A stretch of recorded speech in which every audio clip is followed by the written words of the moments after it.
سبيل الدموع سبيل مريح নাহমাদুহু ওয়া নুসাল্লি আলা রাসূলিহিল কারীম আম্মা বা'দ। আজকে কথা বলবো গণতন্ত্র সম্পর্কে। গণতন্ত্র সম্পর্কে সংক্ষিপ্ত একটি ধারণা দিব এবং সেই সাথে গণতন্ত্র কেন হারাম সেই বিষয়টি সংক্ষিপ্তভাবে তুলে ধরার চেষ্টা করব ইনশাআল্লাহ। গণতন্ত্র এর ইংরেজি শব্দ ডেমোক্রেসি। ডেমোস অর্থ জনগণ আর ক্যাটোস অর্থ আইন বা শাসন, অর্থাৎ ডেমোক্রেসি অর্থ জনগণের শাসন বা আইন। গণতন্ত্রের সংজ্ঞায় বলা হয়েছে government of the people, by the people, for the people, অর্থাৎ জনগণের জন্য, জনগণের দ্বারা, জনগণের সরকার। কিন্তু এটা সম্পূর্ণ কোরআনের বিরোধী, কারণ পবিত্র কোরআনে আল্লাহ সুবহানাহু ওয়া তাআলা বলেন বিধান দেওয়ার ক্ষমতা একমাত্র আল্লাহর। সূরা ইউসুফ আয়াত নম্বর 40। আল্লাহ তাআলা আরো বলেন সৃষ্টি ও হুকুমের মালিক একমাত্র আল্লাহ। সূরা আরাফ আয়াত নম্বর 54।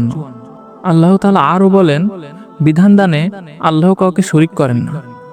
সূরা কাহাফ আয়াত নম্বর 18। কিন্তু আমরা কি করছি?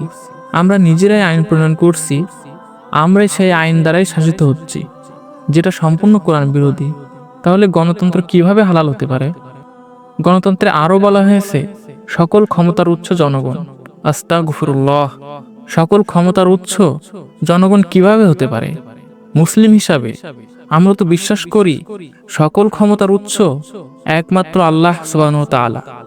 সকল ক্ষমতার উৎস জনগণ, এটা কত বড় একটি কুফরি কথা যেটা গণতন্ত্র আমাদেরকে শিক্ষা দেয়। তাহলে গণতন্ত্র কিভাবে হালাল হতে পারে? গণতন্ত্রের আরো একটি কথা হলো সংখ্যাগরিষ্ঠ মতই আইন বলে গণ্য হবে, যদিও সেটা কোরআনের বিরুদ্ধে যায়। তাই তো মদ, জুয়া ও সুদভিত্তিক অর্থনীতি এদেশে জায়েজ রয়েছে, মদের লাইসেন্স দেওয়া হয়েছে। কিন্তু আল্লাহ সুবহানাহু ওয়া তাআলা বলেন মদ, জুয়া এগুলো সম্পূর্ণ নিষিদ্ধ। সূরা মাইদা 90 নম্বর আয়াত। কিন্তু এগুলোর আমরা কি করছি? এগুলোর আমরা লাইসেন্স দিয়ে রাখছি, যা সরাসরি আল্লাহর আইনের বিরুদ্ধে কাজ করছে। সূরা বাকারায় 275 নম্বর আয়াতে আল্লাহ সুদকে হারাম করেছেন, কিন্তু এদেশে আমরা সুদভিত্তিক অর্থনীতি ব্যবস্থা চালু রাখছি।